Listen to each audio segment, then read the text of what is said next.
ሐባይቢ ስለ ሐራምሆም አንዲት እህታችን የምታስተላልፈው መልእክት አለ። አባል ነበረች ስሟት። ሰላም አለይኩም። ያው እንደነገርኩ ማለት ነው ሙቤ እሱ ጋር አባል ነበርኩኝ፣ አባል አድርገውኝ አባል ነበርኩኝ፣ ሞዴሬተርም ነበርኩኝ እና እነሱ ጋር በነበርኩኝ ሰዓት ማለት ነው ሰዎችን ሲድር ሰዎችን በሚድርበት ሰዓት ኢንቦክስ ላይ አውሩ እያለ ዚና ነበረ እያስፋፋ የነበረው ማለት ነው። ኢንቦክስ ላይ አውሩ ከዛ በኋላ ስጨርሱ ወደ እኔ እና አሳውቁ እያለ ነበረ እና ዚናን እያስፋፋ ነበረ በሰዓቱ ማለት ነው። ከዛ እኔም ደግሞ በጣም ነበረ የሚደብረኝ። ከዛ በኋላ በኢንቦክስ ገባና ደግሞ ያው በቴሌግራም ይደውልልኝና አባል ለመሆን 100,000 ብር ክፈይ ምናምን ነገር አለኝ። 100,000 ብር ስከፍልህ ምንድነው ጥቅሜ? ያለውን ጥቅም ንገረኝና ከዛ ገባለሁ።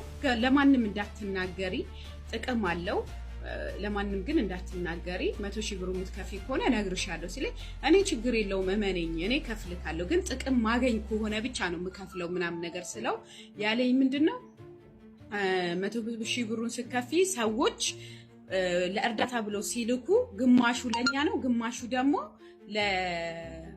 ለድርጅቱን ለእርዳታ ነው የሚውለው እና 7 ስለሆንን 7ታችንም እኩል ነው የምንካፈለው እና በጣም ብዙ ነገር ነው የምትጠቀሚው። አክሲዮንም ይኖረናል፣ በአክሲዮን ትጠቀሚያለሽ፣ በምን ትጠቀሚያለሽ ሲለኝ ከዛ በኋላ እርዳታ ተብሎ የሚላከው ገንዘብ ለሰዎች ለእርዳታ ተብሎ የተላከው ገንዘብ እኛ ስንበላው ሐራም አይሆንብንም ወይ በሚለው ሰዓት ሐራም አይሆንም። ሁሉም ሰው ተጠቅሞ ነው እዚህ ደረጃ ላይ የደረሰው እና አብረንም ማደግ አለብን። ማደግ ከፈለግሽ እንደዚህ ነው ማድረግ ያለብሽ ሀያት። እኔ እንደ እህትነት ልምከርሽ፣ ግን ለማንም እንዳትናገሪ ይሄ ጥቅም እንዳለው ምናምን ነገር አለኝ ማለት ነው። እሺ ብዬ ተውኩት።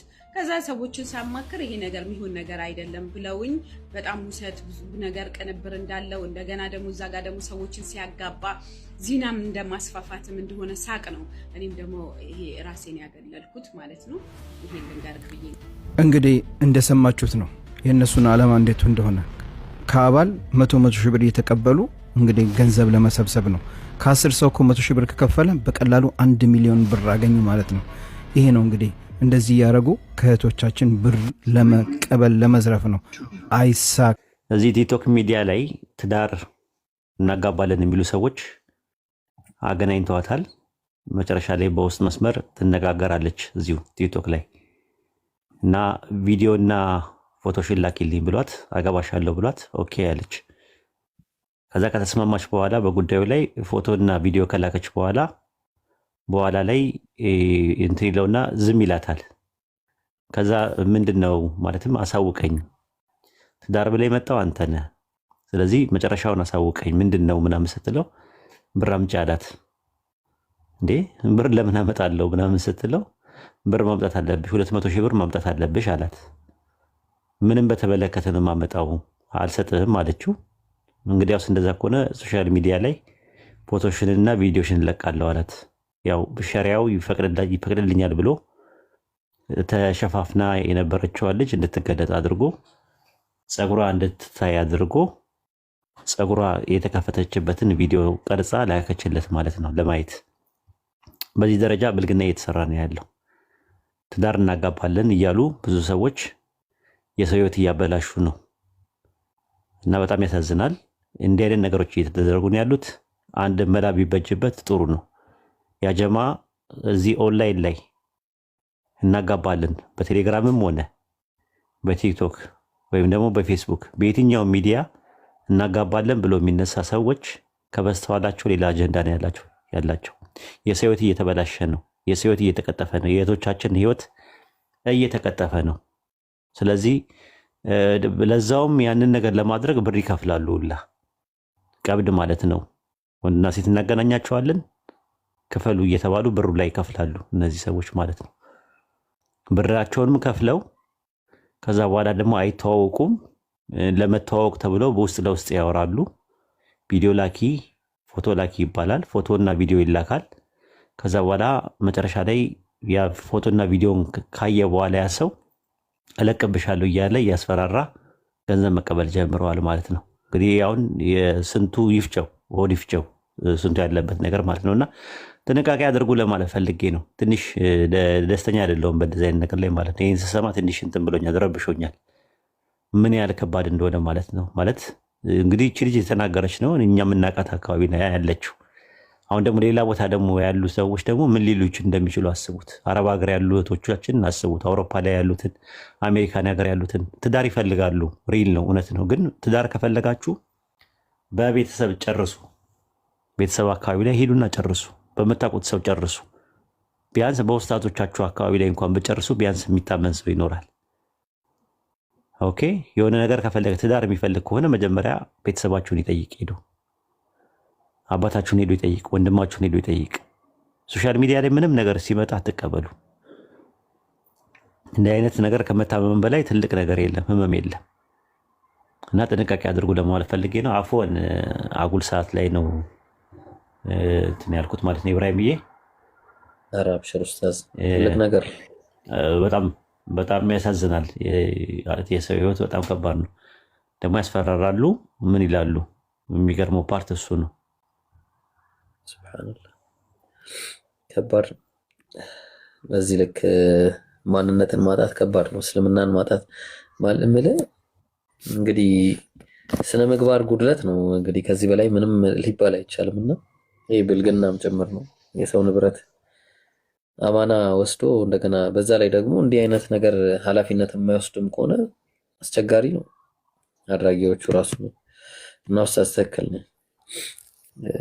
በማንኛውም ሰዓት እንግዲህ ጠብቁ ወንድሞች እህቶቻችሁን ጠብቁ። በቃ መሆን ካለበት በእናንተ በኩል በአባቶቻቸው በኩል መሆንም ካለበት በሚታወቅ እንደዚህ እህቶች ለእህቶች በሚሆንበት ለምሳሌ እህቶች ያገቡ ካሉ የባላቸው ወንድሞች ካሉ የባላቸው ጓደኞች ካሉ በሚታወቅ ሰው አድርጋችሁ ትዳር በውስጥ አውሩ። ኢንሻአላህ ሌላ ሰው እየጠበቀ ስለሆነ ፎሎ አድርጋስና በዚሁ ተነጋግሬ ጨርሰን ብንሄድ አይሻልም? አይ ሰው እየጠበቀ ነው። በውስጥ አውሩና ካልተሳካ መልሰሽ መምጣት ትችያለሽ። ሰው እየጠበቀ ነው። ወረፋ ሰዓታችን እየሄደ ነው። መርካቶ ይኖራል ይላል። አንተ እየኖርክ ነው። ስለዚህ አውራት። ስለዚህ በምንድን ነው ለአውራት የምችለው? በዚህ ነው ወይስ በኢንቦክስ ነው ማውራት? ዘምዘም ተስማማችሁ? እዚህ ጋር ተስማማችሁ? ኢንቦክስ ላይ ታወራላችሁ። ዘምዘም ይሄ ቪዲዮ ምናልባት የአንዲት እህታችንን ህይወት ቢያተርፍ ብዬ ነው በድጋሚ ቪዲዮ ለመስራት የተገደድኩት። ሼር አድርጉ። ባረከላሁ ፊኩም። አትከስሩም። ባለፈው ይሄ ሰውዬ ሁሴን ቤት ገብቶ አይኔን ጆሮ ያድርገው ብሎ ግጥም አድርጎ እየማለ ነበረ። ለምንድን ነው የሚምለው ከተባለ እኛ ወንድና ሴትን አናገናኝም፣ በውስጥ ስልኩ ቁጥርም አናቀያይርም። ላኪን ምንድነው የምናረገው? የነሱ መስፈርታቸው ከተሳካ ወይ ከተጣጣመ በኋላ ወደ ወልይ እንወስዳለን፣ ወልዩን ታመጣለች፣ ወደ ቤተሰብ ወስደን እዛ ነው የሚያልቀው ብሎ አለ። ኦኬ። እኔ ግን ባለፈው ላይ ቪዲዮ ስሰራ እርግጠኛ ሆኜ የሰማሁት ቪዲዮ ስለነበረ ነው ቪዲዮ የሰራሁት። ላኪን ይሄ ነው ብዬ ለመናገር ኤቪደንሱ እጄ ላይ አልነበረም። ኦኬ። በዚህ ምክንያት ብዙ ኢቭን የማከብራቸው እህት ወንድሞች ጋር በውስጥ በጣም እየተከራከርን ነበር። ምን አሉ? ለምንድን ነው የምትቃወሚ? እነሱ እኮ ወንድና ሴትን አናገናኝም ብሎ እየማሉ ነው። እኔ ደግሞ እርግጠኛ ነኝ ያገናኛሉ። ይሄ ሰውዬና ያቺ አሲያ የምትባለው ሴትዮ አብሮ ነው የሚሰሩት። አሲያም ወጣ ስትምል ነበረ አናገናኝም ብላ። ኦኬ። እነዚህ ሰዎች አንደኛ ለትዳር ለምንድን ነው ድርጅት ያስፈለገው? ድርጅት የመክፈት ደረጃ ላይ የደረሱት ለማን መስለሃ ብለው ነው? ሁለተኛ ነገር እነዚህ ሰዎች በነፃ ነው ወይ የሚሰሩት? አገልግሎታቸው በነፃ ነው? በነፃ አይደለም። ሶስተኛው ነገር ኻሰተን የአረብ ሀገር ሴት ደካማ ጎኗን ስላወቁ ዘመናዊ ሌብነትን ጀምሯል። አራተኛው ነገር ዘመናዊ ዝሙትን እየሰሩን ነው ያሉት።